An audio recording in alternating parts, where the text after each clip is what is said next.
Hey you guys, thanks so much for tuning in again at the Meli Bowman show. And here we are with the one and only Miss Mahogany. Thank y'all so much for tuning in. Sorry, because when I was talking and I was walking away, you can still hear that over your intro. So just do a clean intro again. Okay. Start over? Yeah. Okay. 3, 2, 1. Hey you guys, this is Meli Bowman with the Meli Bowman show. Thanks for tuning in again. And here we are today with the one and only Miss Mahogany. Woo, woo, woo, woo, woo. So thank you so much for coming out. Do you want to tell everyone kind of what you do a little bit? Of course, Meli. I'm a professional makeup artist, hairstylist, radio personality, singer, songwriter, mom of one, period, just one. Okay, I was one of the smart ones. My desire in the world is to bring hope and inspiration through all of my gifts and my talents. So that's why I'm here on this show. So thank you so much for interviewing me today. Honestly, I'm grateful for it. Thank you so much for reaching out, and honestly, the topic energy never lies. I absolutely love that because I'm a very intuitive person. I can feel people's energy and vibes. So the fact that you wanted to go towards that direction, I was like, yes. And I'm not afraid of it. Yeah. So, what made you decide to choose that topic to begin with? Honestly, because everything is energy, from what's causing for the lights to shine down on us to what's causing all the power to be in this space. Everything is energy. And before you decide to date somebody, a lot of the times we call it chemistry, but what is chemistry? It's really energy. So I just want to talk about the importance of energy, because you will know where you are in someone's life just based off of the energy that they're giving you. You will know where you are holding space in someone else's life just based off of the energy that you're giving. And a lot of the times we get so wrapped up into words that we don't pay attention to what? Energy. So that's what I want to talk about. So, do you think sometimes it can be paranoia? For example, with me, I overthink things sometimes and I get paranoid and I'm like, oh my gosh, is this? And it's like I feel the energy, but then I second question myself. You know what I mean? Okay. Like, how would you describe or explain that? Okay, the way that I would explain that is, yes, we overthink a lot of different things because we're really trying to find answers. That's what overthinking is. So if I'm overthinking something, a lot of the times I already have the answer, but I'm trying to see if I should give this person time to show me something positive, but I already saw the red flags. I saw the red flags. I saw it in their walk. I saw it in the first encounter. So it depends on how much patience you want to, put into that encounter, because all of this is encounters. We're all having encounters and relationships with one another, even if it's, just a friendship or a romantic friendship. That's all just based off of, bonds. And what is a bond? It has everything to do with connection. And what is a connection? That's really chemistry. And what is chemistry? It's really energy. So, sometimes your paranormal energy, and your paranormal activity is, I want to give this person the opportunity because they remind me of me. They remind me of where I was 5 years ago. And do 3 you years think ago. it could be benefit of doubt as well? It definitely benefit of the doubt, definitely. But you just don't want to allow the benefit of the doubt to be, now you're doubting yourself, because a lot of people will meet somebody just as amazing as you are, as authentic as this young lady is, and they're like, you know what? She got such a huge heart. She's going to help me. She was sent to me to help me, but they don't want to do the work. So when that happens, and you know the energy is off, because guess what? You came into their life only to help them. And they're like, you know what? I want to sit in the back seat. I really don't want to even be a passenger in this vehicle. I don't want to be a driver. I like what she's doing in my life, but I don't want to do the work. And to me, because this has happened to me, especially like recently, I'm going through something very similar to what I'm talking about right now. You don't want to be the person in the driver's seat of somebody else's life, because guess what? They really want to blame you in the first place why things is not working out.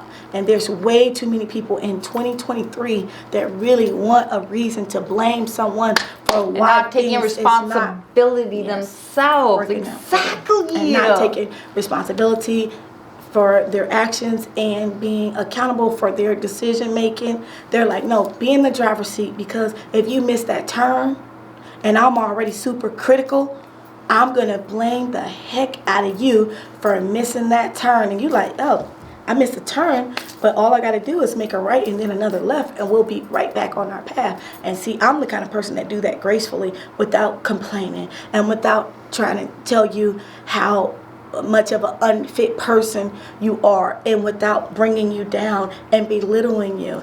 A lot of people don't know how to do that. So I'm an excellent driver. Why? Because of what we were talking about, energy.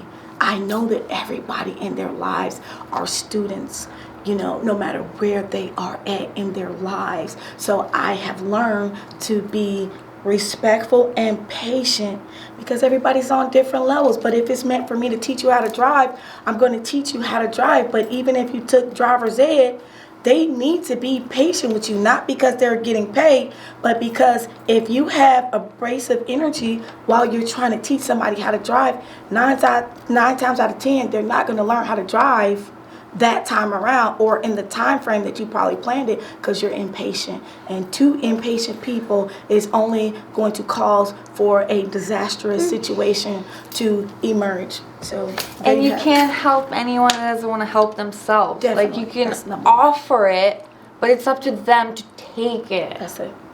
Yeah. And honestly, I can tell this is hitting home for her. yes, I love yes, it.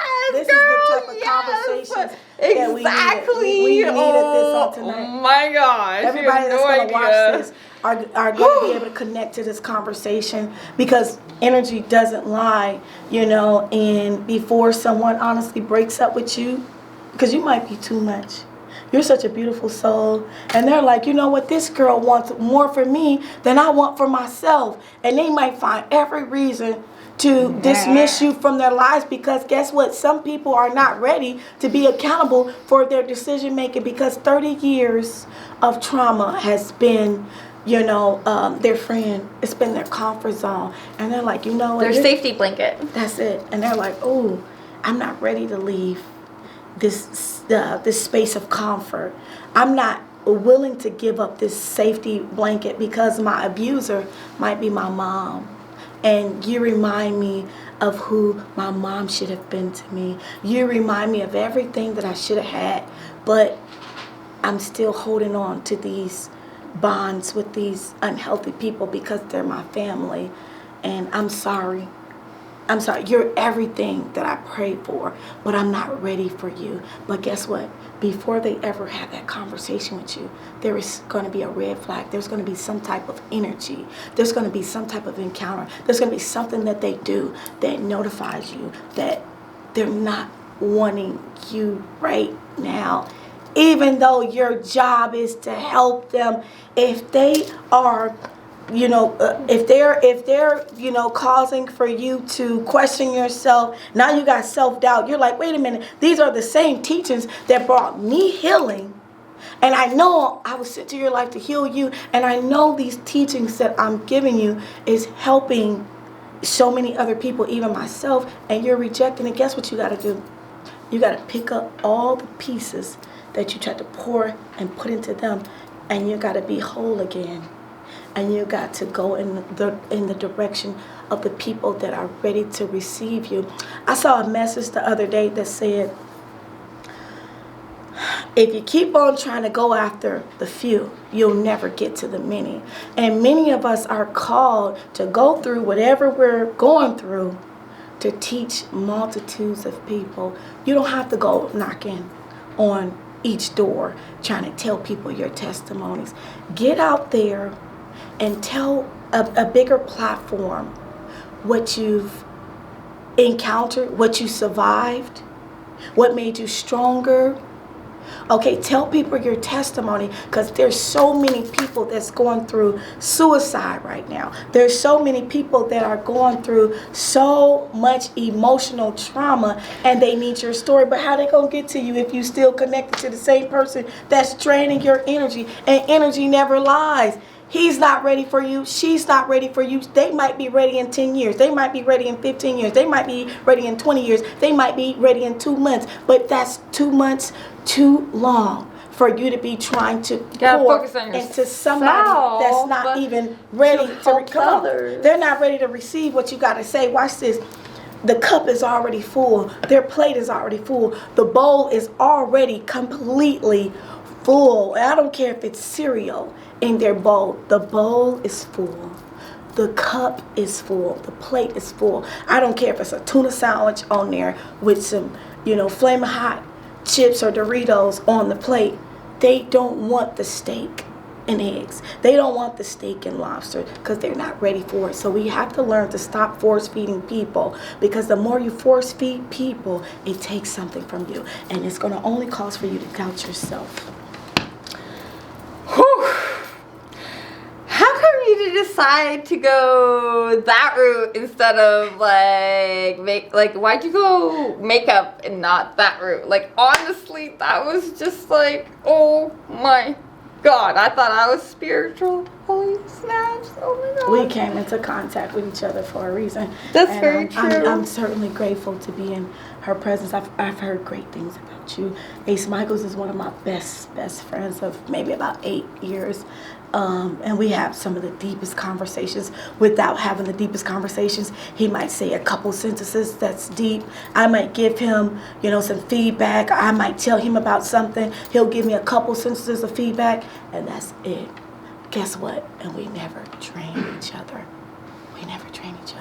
Then thank you so much, guys, for tuning in into Blast Pop Media. We are going places. We're doing spectacular things. So you definitely want to stay tuned, okay? Because we got some great shows, some great podcasts, some great information for you guys. So make sure What's your social media so they can reach out to you for makeup or advice? Life coaching, programs, mentorship. I am a healer, so no matter what I do, I'm going to heal somebody. I can definitely feel that. I'm not even going to kidding. heal somebody. I came from such a horrific child, upbringing, and I was in so much darkness for the longest.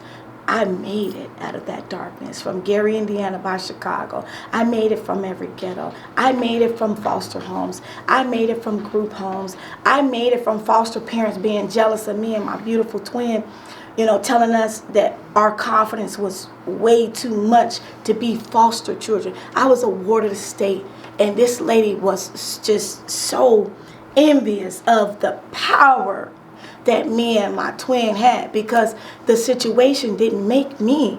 I always knew who I was, no matter if I was in the wilderness or not. I still stood with my head extremely high, because when my head was high, I wasn't looking at a person. I was looking at the great I am. And I knew what he said about me when I was very, very young. So when I was going through the trenches and I was going through the wilderness, I always knew who I was. But you guys could definitely find me on social media under Mahoganii, and that's Mahoganii, not with the Y at the end, but 2 I's. So that's MAHOGANII. and it's Mahogany twice on Instagram.